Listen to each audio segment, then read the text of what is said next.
I still remember the sound of my own front door slamming behind me. Not because I left, but because two officers escorted me out. No cuffs, no shouting. Just those sterile, robotic voices. You match the description, sir. The description of what? A man who said no to his stepdaughter's vacation-fueled delusion of a branding retreat that somehow cost 10 grand? Apparently, that made me dangerous. A threat. An hour before that, I was sitting at the kitchen table, sipping bad coffee and wondering if my back could survive one more Midwest winter. Tessa stood in the doorway, manicured hand out like a billing clerk. 10,000. For the retreat. I'll pay you back when my brand blows up, she said, like she was already on the cover of Forbes. No. One syllable. Calm. That was all I said. She blinked, tilted her head. Excuse me. I said no, Tessa. And in that moment, when her nostrils flared just slightly, when her fingers curled back into her palm, I should have known I wasn't talking to my stepdaughter anymore. I was talking to someone who saw me as a bank account with a face. The moment I stopped dispensing funds, I became the enemy. I didn't raise my voice. I didn't stand. I didn't even look at her directly. And yet somehow, less than 60 minutes later, I was sitting in the back of a cruiser while she gave a sworn statement about how I cornered her in the kitchen, made threatening gestures, and, my personal favorite, used intimidating posture. What the hell is intimidating posture? Is it when a man sits down and finally says no after 15 years of yes? Valerie didn't come outside when they took me. Didn't ask if it was a mistake. Didn't even bring me a coat. Just stood behind the curtain, thinking I couldn't see her shadow.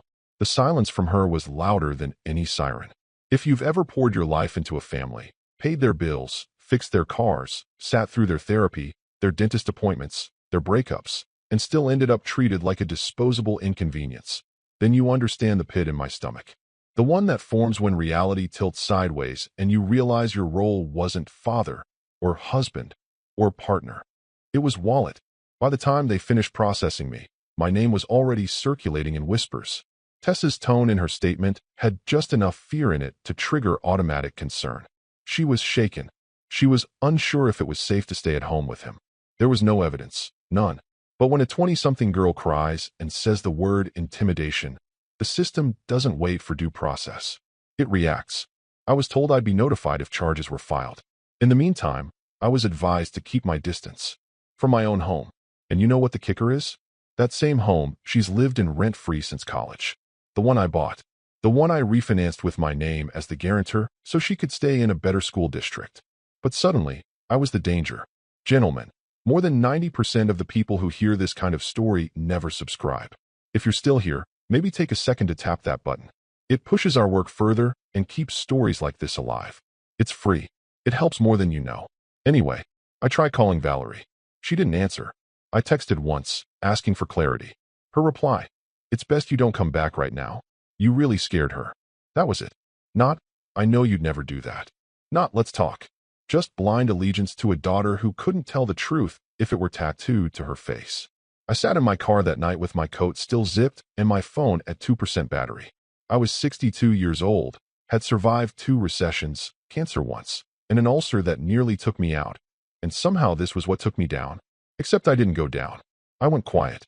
See, Valerie never knew about the fireproof file I built 6 years ago after a different betrayal. The kind that teaches you not to trust smiles without ink on paper. And Tessa? She didn't realize she'd just pulled the pin on a grenade that was sitting right under her designer boots. They thought I'd fight, that I'd scream, that I'd beg. I didn't do any of that. I made a call. To a man named Dell. I sat on the porch like a ghost, watching Valerie fold my shirts like she was checking off a chore list. Every movement, every zip of a suitcase, every creak of a drawer sounded surgical. Cold. Final. I didn't interrupt her. There's a strange kind of silence that comes over you when someone you love turns into a stranger mid-sentence. She walked past me with the last suitcase, paused, and said, "You scared her. It's best if you leave until this gets sorted." Sorted. That word. Like this was a minor billing error or a misprinted receipt. Like being accused of intimidating a woman I raised since she was 12 was a matter of miscommunication, not a full-scale character assassination. I stared straight ahead, past the railing, past the dogwood tree we planted the first spring we lived here. I didn't say a word. You know what no one ever tells you? That betrayal doesn't feel like a stab. It feels like subtraction. Like pieces of your history quietly disappearing. Your chair, your toothbrush, your place in the bed. Your name on the mailbox still sits there, but the people inside don't say it anymore. I'd paid for Tessa's college. Twice. First when she dropped out of the Art Institute after one semester, and again when she enrolled in digital branding school a year later. I covered her rent when she lived in a studio downtown and wanted to feel independent. I put her on my health insurance, paid the deductible when she broke her wrist slipping off a scooter she wasn't supposed to be riding. I even co-signed for her car, a new hybrid SUV she claimed she needed to transport client materials. You know what those materials were? Gift baskets for Instagram influencers who never posted about her brand. And still, with all that history, all that sacrifice, I was now the threat. Valerie didn't ask for my version. She didn't ask why I said no. She didn't even pretend to care whether Tessa had embellished or flat out lied. She just needed a clean solution. And the easiest way to keep her daughter's story intact was to push me out of it. I went to a hotel that night, but I didn't sleep. I didn't pace. I didn't drink. I opened a drawer, pulled out the manila folder I'd labeled RK Holdings, Temp Backup, and flipped through it slowly. Inside were documents going back years, some notarized, others drafted but never filed. But one call would change that. Not a divorce lawyer. Not a criminal defense guy. No, I called Dell. Dorian Dell was a quiet man with sharper edges than his voice suggested. I met him at a financial planning conference in Tampa years ago, back when I was still actively managing accounts. We bonded over bourbon and a mutual hatred of pop-psych finance books. He didn't hand out business cards, just wrote his number in the back of my notebook with a fountain pen and said, "If they ever try to take you apart, call me before you react." I finally understood what he meant. When I called, he picked up on the second ring. "Talk. Things are in motion," I said. "Need you to review the triggers. Might be time to execute." Dell didn't ask for details. Just said, "Send the file. And stay quiet." I emailed the full archive. Every clause, every writer, every signed agreement Valerie had ever waved off with a "just tell me where to sign." They never read the fine print. That's what they always say. It's just paperwork. Until the paperwork becomes your fate. The next morning, I checked out of the hotel and drove to a friend's cabin 2 counties over. No one knew I had access. I used to come out there to think during market crashes. The place had no Wi-Fi, but I didn't need it. Just quiet. A place to breathe while the fire took hold. Dell texted later that day. "All the triggers are viable. She's in breach. The daughter's affidavit qualifies. I'll begin the transfers. Don't respond to anything unless I tell you." I stared at the screen, then at the trees outside. 15 years of family, boiled down to 2 sentences and a go order. Valerie had packed my suitcase, thinking she was cleaning house. She didn't realize she was also packing her exit. Not physically, legally. Because the moment she backed Tessa's lie, she didn't just betray me. She voided her own security. I'd built the foundation so carefully, with clauses buried deep in refinancing paperwork and cross-collateralized trust terms. Nothing illegal, nothing sneaky, just protective. Because trust, I've learned, is a currency. And I stopped spending it years ago. Now, I was about to cash out. 6 years ago, I stood in an elevator with a man I once called a friend, watching him scroll through a spreadsheet that gutted my retirement. "It's not personal, Rich. It's just business." That phrase stuck in my ribs like a dull knife. I didn't yell. I didn't punch the wall. I went home, poured myself a drink, and opened a fresh legal pad. At the top, I wrote 2 words in red ink: fireproof file. What followed was a slow, obsessive ritual. Every Friday night, while Valerie binge-watched her reality dating shows and Tessa gushed about her latest startup idea that always needed just a little seed money, I was crafting my insurance. I consulted legal guides, read property law case studies, even took a short course in contract triggers, twice. Every decision I made was framed by one question. How do I make sure I can walk away with my dignity if this house ever turns on me? I didn't have a doomsday mindset. I had a realism mindset. Love is lovely, but leverage is survival. The fireproof file wasn't one document. It was a network, a system. First, I restructured ownership of the house. Not directly, of course. That would have been too obvious. Instead, I created a limited liability company, named something boring, like Northfield Asset Solutions, LLC, and had it hold the title. When we refinanced 2 years ago, Valerie signed the dotted lines like she always did.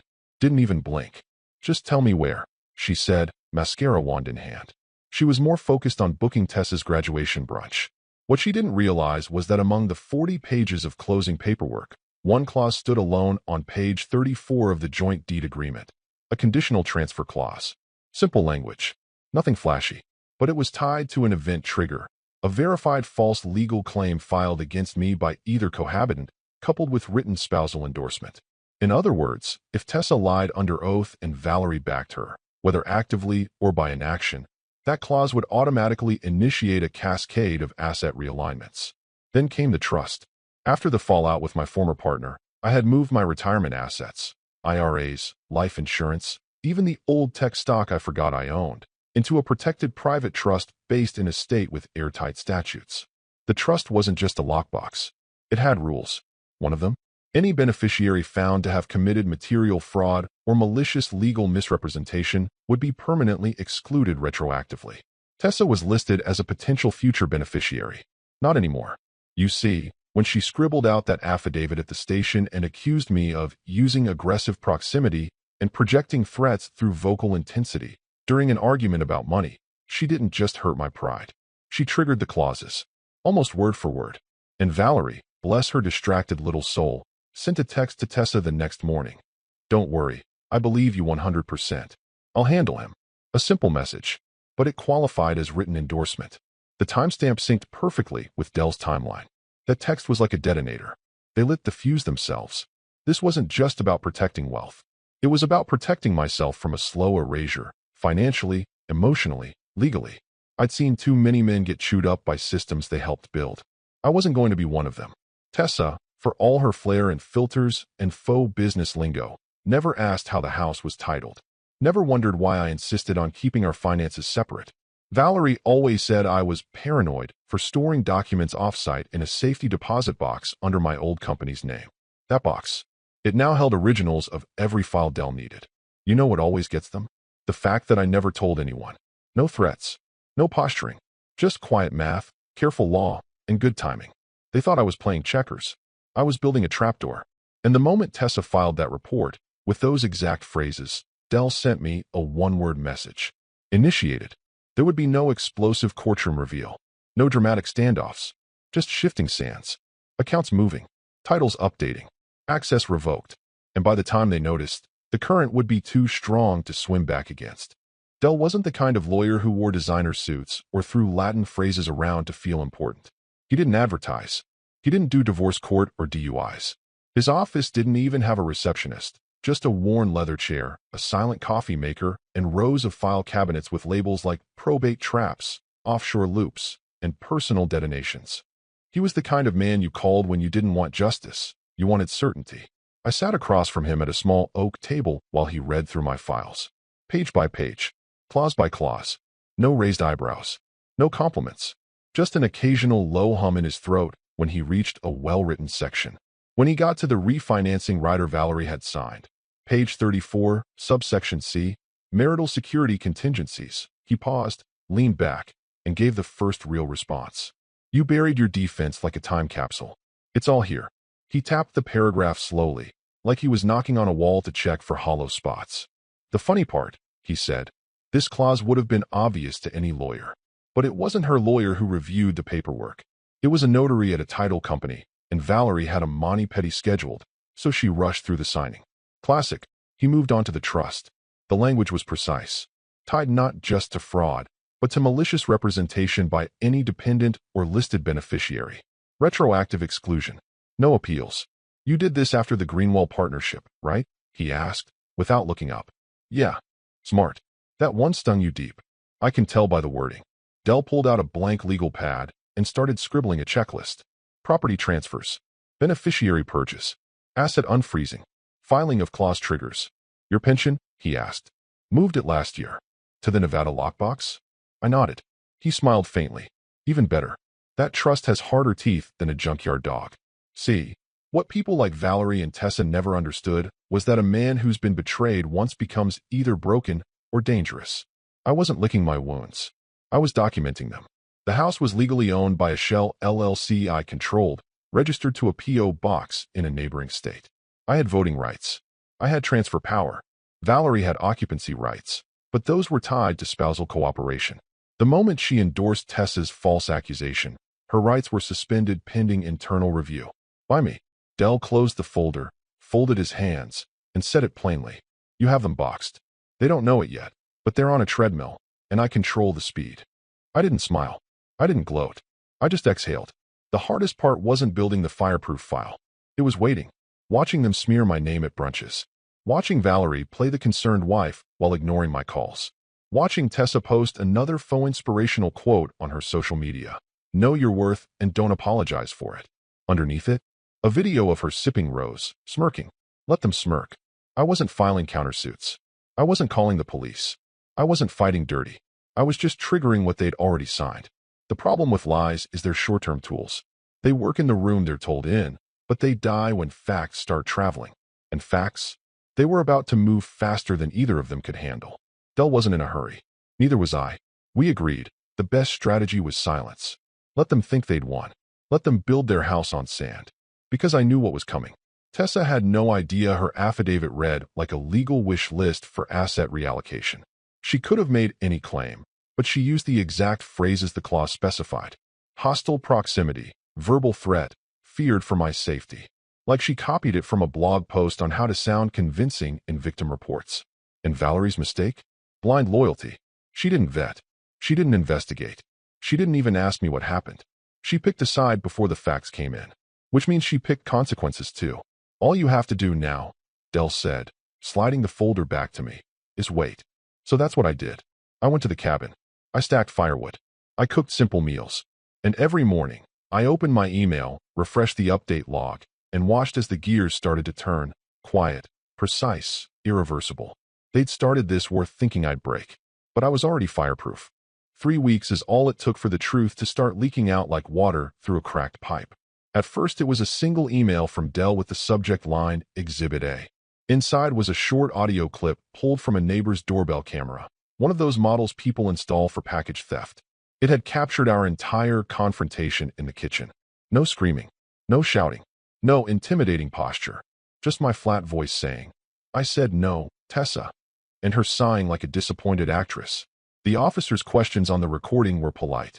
Tessa's answers? Practiced, but thin. The whole thing sounded like a misunderstanding, not a crime. Dell sent a second email 2 days later. Exhibit B. The officer who took the original report had added a private note to the file. Low priority, no evidence of immediate threat. That note wasn't public, but Dell had a way of knowing which strings to pull. He wasn't hacking. He was reading between the lines of public disclosure requests and agency protocols. It's amazing what's technically available if you know how to ask for it. By week 3, the DA's office quietly marked the case closed due to insufficient evidence. No press release. No apology. Just a line in a database somewhere that downgraded me from person of interest to nothing at all. But reputations don't operate on databases. They operate on whispers. And by then, my name had already been whispered enough. The neighbors who once waved at me now turned away.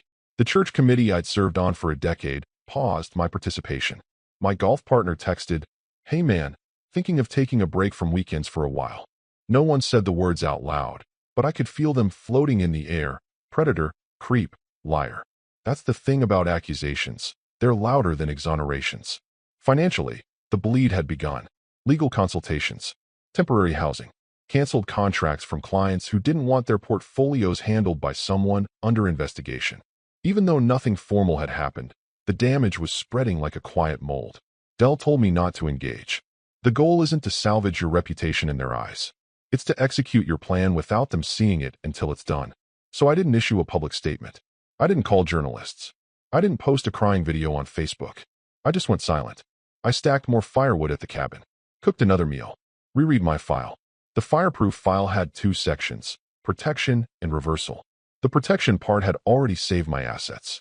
The reversal part? That was the mechanism for cleanly disengaging from every tie they'd exploited, financial, legal, emotional. It wasn't about revenge. It was about ending an extraction. Tessa thought she'd knock me off balance with her affidavit. Valerie thought pushing me out of the house would secure her daughter's claim. Neither of them realized they'd moved themselves onto a chessboard where I already controlled the center. The moment the DA closed the case, Dell filed the next set of documents. Notification of conditional transfer execution, trust beneficiary purges, credit guarantee revocations. Each filing was small, quiet, but together they built a wall. A wall with no doors. I remember staring at my phone that evening as the cabin's heater hummed. Dell had texted just one line. Phase 2 initiated. No fireworks. No applause. Just a sense of gravity, like gears locking into place. I could have fought for my reputation. I could have tried to mend the story, convince Valerie, beg Tessa. But why fight for a narrative written by people who'd already decided my role? I wasn't their villain. I wasn't their father. I wasn't their bank. I was something else now. A man stepping back from a burning building he built the fire breaks for years ago, watching the flames stop at his feet. They'd expected a counterattack. They'd expected a man desperate to get back what he'd lost. Instead, I initiated something else entirely. Dell called it pulling the ripcord. I called it turning the key in a lock I'd installed 6 years ago. Clause 14.3b wasn't some throwaway paragraph. It was a dead man's switch for dignity. It stated, plainly, in boring legalese, that if a cohabitant filed a provably false legal accusation against me and my spouse endorsed it, the joint occupancy rights would immediately revert to the holding entity. No hearings. No grace period. Automatic. That holding entity. My LLC. And the LLC didn't have a heart to plead with. It had bylaws. Clause 5 in the joint asset agreement covered liquid accounts, shared credit lines, household emergency funds, even the travel savings account Valerie used for her spa weekends. It allowed me to freeze, reassign, or revoke access if trust and fiduciary integrity were breached. It sounded like banker jargon because it was. Valerie's signature was right under mine, dated and notarized at the same title company where she'd chatted with the receptionist about brunch reservations. She never read a word. Paragraph 2 in the trust was even colder. It was the clause Tessa had triggered without knowing it. Any beneficiary who filed a malicious or fraudulent claim against me, civil or criminal, would be retroactively removed from all current and future disbursements, including but not limited to educational stipends, insurance benefits, and inheritance shares. Retroactive meant everything I'd already put in her column was now a lone subject to recapture. In plain English, all those years of me covering her lifestyle could be legally reclassified as debts if I chose to push it. Dell filed 3 notifications on a Monday morning before coffee. By lunch, the gears were already turning. The county recorder's office logged a pending transfer of the home's title from our joint names back to the LLC. The bank froze 2 accounts. The joint credit line, canceled. An automatic notice was sent to the lender, revoking Valerie's authorization to use my credit rating for any new applications. The landlord of Tessa's office space received a polite letter clarifying the withdrawal of my personal guarantee on her lease. None of it was vindictive. It was math. Equations triggered by inputs. And Valerie? She had no idea what was happening. She thought she was still in control of the narrative. She still posted her supportive mother comments online, still painted herself as the rock holding her traumatized daughter together. Meanwhile, the rock under her feet was dissolving. She called me that week from a number I didn't recognize. "Richard, the mortgage company sent me something weird," she said, trying to sound casual. "It says the title's being transferred. Is this a mistake?" "I don't know, Valerie," I said. "Maybe read the paperwork you sign." Silence on the line. Then she tried another tack. "I don't understand why you're doing this." "I'm not doing anything," I replied, keeping my voice even. "It's already done. The trick to making a trapdoor work is patience. You build it years in advance. Then you stand still while your adversaries dance on top of it. Eventually, gravity does the rest. Dell sent me a progress report at the end of the week. Title transfer 70% complete, accounts frozen pending verification, trust adjustments executed. "They're moving into stage 2 without realizing it," he wrote. "Do not engage." So I didn't. I stayed at the cabin, chopping wood, cooking simple meals, waiting. Each swing of the axe felt like punctuation on a sentence I'd started writing years ago. Valerie still didn't know she had signed every page of her own exit. Tessa still didn't understand why her investor had paused the funding round. They thought they were tightening the noose around my neck. They hadn't realized yet that they were pulling it around their own. They showed up without an appointment, without warning, and without a clue how late they were to their own unraveling. Valerie looked thinner than I remembered. Her foundation cracked slightly around the mouth, the way it does when someone hasn't slept but still wants to project control. Tessa wore oversized sunglasses and a blazer 2 sizes too big, clearly trying to look executive, while her hands trembled just beneath the cuffs. Dell didn't flinch. He didn't stand. He simply leaned back in his chair and gestured to the open seats in front of him like he was greeting a pair of realtors, not the very people who'd tried to gut his client. We just want to talk, Valerie said, her voice soft, rehearsed. This is getting out of hand. We're willing to de-escalate. Dell raised an eyebrow. De-escalate what exactly? She blinked, unprepared for pushback. This whole legal thing. The accounts, the house, whatever you're doing. Dell said nothing. Instead, he reached into the drawer and slid a thick folder across the table. Inside, copies of every clause, every signature, every timestamp, every filed notification. Tabs marked in red. Sections highlighted in blue. Her signature, Valerie's, appeared on every fifth page like a ticking clock. These, Dell said evenly, were your choices. Your signatures. Your consequences. Tessa scoffed. Loudly. You can't do this, she snapped, yanking off her sunglasses like a movie villain about to monologue. This is harassment. It's pre-negotiated asset transfer protocols, Dell interrupted. Signed and binding.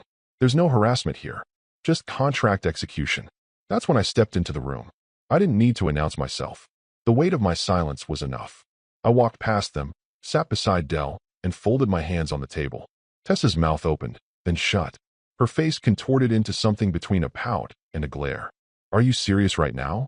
I've never been more, I said, without looking at her. Valerie reached across the table toward me. Richard, please. Can we just talk? Just the two of us. I met her eyes for the first time in weeks. About what? How you let your daughter burn me down and handed her the matchbook? She was scared. She lied. The silence in that office could have cut concrete. Dell didn't intervene. He knew the tempo of this dance. Tessa slammed her hand on the table. You're blowing up our lives over what? A misunderstanding? I finally turned to her. Calm. Still. This isn't revenge, Tessa. Then what is it? She sneered. I looked at her. At Valerie. At two people I once fed, clothed, sheltered, who now stared at me like strangers in a waiting room. It's relief. Valerie's jaw trembled. We didn't know this would happen. We didn't mean. You didn't read. That's worse. She broke. Right there. The tears weren't performative anymore. She saw it. Maybe for the first time in her life, cause and effect. Not as a concept, but as a cold, immediate reality closing in around her. A reality that had signatures, dates, witnesses, triggers. Tessa stood abruptly. We're getting a new lawyer. This is a setup. It won't hold up. Dell smiled thinly. Feel free. But every document has precedent, and every clause has teeth. Your mother's approval sealed it. You don't need a new lawyer. You need a new strategy for living. Tessa stormed out first, muttering profanities. Valerie lingered a moment longer, her fingers grazing the edge of the folder. You were always so careful with words, she whispered. I thought it was just a habit. No, I said. It was a warning. Then she left, too. Dell waited a beat, then closed the folder gently. That went better than I expected. I nodded. You sure you're okay? He asked. I thought about it. Was I angry? No. Sad. Not anymore. I was clear. And clarity is colder than rage, but far more permanent. She made her choice, I said. And so did I. Tessa's entire brand empire, as she liked to call it, was built like one of those Instagram smoothie bowls. Pretty on the surface, hollow underneath. She didn't have a business. She had buzz. The kind you manufacture with filters, faux scarcity, and rented spaces designed to look like spontaneous collaborations. But real infrastructure? Real backing? That came from me. The office space she bragged about online. The glassy suite in the arts district with a neon sign that said manifest in cursive wasn't hers. She secured it using my personal guarantee. A clause I agreed to back when she first floated the idea for a women-focused strategic PR hub over a mimosa brunch she didn't pay for. I told her no. She pouted. Valerie intervened. It's just a signature, she said. She's trying to grow. So I signed. It was a conditional guarantee buried deep in the lease terms, with a cancellation clause triggered by legal misconduct, intentional or fraudulent. When she filed her statement against me, it activated. Dell notified the landlord immediately. Within 48 hours, her landlord revoked the lease, citing breach of contractual integrity. A polite email. Nothing dramatic. Just a line. Due to the invalidation of financial guarantees, tenancy rights are terminated as of, with a date that left her less than a week to vacate. She tried to bluff.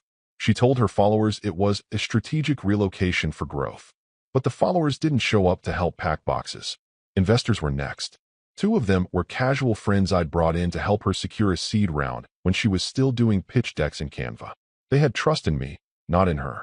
So when Dell sent them the formal letter, on my behalf, stating I had no affiliation with her business activities and citing active misrepresentation of financial responsibility. They froze the pipeline immediately. The third investor, a boutique VC out of Portland, ghosted her entirely. No return emails. No texts. Just silence. That one hurt her the most. She'd already teased the partnership on her podcast, even name-dropped the firm like it was a done deal. It wasn't. It never would be. She tried relaunching. Different name. Same pastel color palette. She even recycled the original logo with it 2.0 added underneath, as if branding could outpace reputation. But it flopped. No traction. No press. Even her influencer friends stopped resharing her posts. The ones who used to tag her in events began quietly editing her out of photos. One even blocked her. There's a cruel efficiency to business when the money dries up. PR especially. It feeds on perception. And once perception turns sour, the ecosystem moves on without ceremony. Tessa thought she could reframe the narrative. That if she just posted more uplifting reels and used hashtags like #Survivor and #BossEnergy, the tide would turn. But algorithms are colder than people. They noticed the drop-off. The comments dwindled. The likes slowed. And in the industry where she built her empire, silence is the loudest rejection. She called Dell's office once. Left a message with a new tone, not angry, not entitled. Desperate. I just want to understand what he wants, she said. Dell didn't return the call. She emailed next. Can we make it stop? I didn't think it would go this far. I was just scared. I was overwhelmed. Please. But fear doesn't erase signatures. She signed the documents that triggered every clause. She signed the affidavit that voided my guarantees. She weaponized the system and assumed it wouldn't swing back. That I'd collapse or pay to make it all go away. But I didn't collapse. I didn't pay. I let gravity do the work. The irony? I never wanted to destroy her business. I wanted to protect mine, my name, my work, my foundation. Her collapse was a side effect. Collateral damage from detonating the very bridge I spent 15 years building. You don't get to torch a man's reputation, exploit his support, and then beg for mercy when the receipts start speaking louder than the tears. The brand was gone. The office empty. The followers quiet. All that remained was her reflection and the fine print she never read. The call came on a Thursday morning, mid-ring. Dell's ringtone was always off, just a soft vibration against the wood grain of his desk. He looked at the screen, then looked at me. You want to take this one? I shook my head. Only if it gets stupid. He picked up, put the phone on speaker, and leaned back like a man about to enjoy a documentary he'd already seen. This is Dell. A voice came through, male, polished, and straining to sound unaffected. But Dell and I both caught the hesitation after the first syllable. This is Evan Chambers. I represent Ms. Tessa Monroe. We'd like to begin a conversation about potential settlement pathways. Mediation, if appropriate. Dell raised his eyebrows, amused. I said nothing. Settlement? He repeated slowly, like the word had just been invented. Yes. The lawyer continued, a little too quickly. Given the recent impact on my client's professional opportunities, brand partnerships, housing, and, frankly, mental well-being, we believe there may be grounds for mutually beneficial resolution. Dell flipped open a folder. Not to check anything. Just for effect. Your client filed a sworn affidavit containing multiple provable falsehoods. She used language that triggered legal clauses she either didn't understand or didn't bother to read. She was advised by counsel, presumably you, to file and escalate despite lacking corroborating evidence. My client has incurred reputational and professional damage. Yet, all remedies sought by him have been lawful, pre-negotiated, and procedurally sound. The lawyer cleared his throat. Yes, well, I'm aware of the filings. But there's nothing left to settle. Dell cut in. She made choices. So did he. A pause. Then, softer, more human. Do you understand what this means for her future now? It wasn't a threat. It wasn't a plea. It was an admission. A question posed by a man who had just reviewed the wreckage and finally realized the driver didn't survive the crash. Dell looked at me. I leaned forward, finally speaking. Yes. Then Dell ended the call. No threats. No drama. Just a quiet click. We sat in the stillness afterward. Rain ticking on the window like a metronome counting down the final seconds of something rotten. Dell finally spoke. They thought this would end in a payment. They thought wrong, I said. Because this was never about settling. It was about severing. They used the court of public opinion as a weapon. I responded with contracts. With receipts. With systems they couldn't scream their way out of. They tried to fabricate fear. I triggered consequence. Tessa had hired a high-dollar attorney with a reputation for influence management. Probably promised her he could fix it all. Make a few calls. Pull some strings. But you can't manage influence when the rot is in the foundation. You can't posture your way out of a trigger clause. And you can't reverse an avalanche by asking nicely. There would be no NDA. No check cut for silence. No quiet walk-away clause. Because I wasn't walking away. I was already gone. 1 month later, the last domino fell with no fanfare, just paper. Tessa opened her apartment mailbox, probably expecting another past due notice or some bland flyer for a yoga studio. Instead, her hand froze on a cream-colored envelope with a wax seal she didn't recognize. No return address, only her name typed cleanly across the front. She took it upstairs, peeled it open at her kitchen counter, and pulled out a single-page notice on heavy stock. It was dry, bureaucratic, absolutely lethal. It stated in clear, unambiguous language that, pursuant to sections she had triggered herself, she was removed from my estate, my trust, my insurance policies, and any other contingent benefits retroactively under the fraudulent misrepresentation clauses she'd signed for years ago. There were no flowery words. No apology. No effective next quarter. It was already done. Valerie's copy arrived minutes later at the house she once believed would be hers forever. She was probably still in her robe when she slid it open. It contained the final property transfer papers, title, deed, occupancy rights, all shifted back to the LLC. There was no pending review, no room for negotiation. Her name had vanished like chalk in rain. Only one line at the bottom, set apart from the rest in bold italics. Effective immediately, all legal and financial ties are considered dissolved. RK. No letterhead, no lawyer's signature. Just mine. The simplest signature she'd ever ignored. I didn't call. I didn't post. I didn't show up to gloat. They had turned my life into an accusation and assumed the story would end with me broken or bargaining. Instead, it ended with paper. Quiet paper. Neighbors will never know the details. Social media will never tell the full story. Tessa will spin it however she wants online. Toxic stepfather, abuse survivor, starting over. Valerie may pretend she chose independence. That's fine. The reality sits in their mailboxes, on embossed paper they can't tear up, binding signatures they can't unsign. There was no yelling, no court battle, no viral moment of vindication. Just the silent, mechanical reversal of every tether they had counted on. My house, my accounts, my guarantees, my name. All of it walled off beyond their reach, locked behind clauses they triggered with their own hands. The power shift wasn't loud, it was final. They'd built a stage of accusations and expected me to collapse on it. Instead, the floor vanished beneath them, leaving me standing off to the side, untouched, already walking away. The last thing they'll ever see from me is that single sentence at the bottom of a cream-colored page. Not rage, just a boundary set in law, ink, and silence. Complete. Irreversible.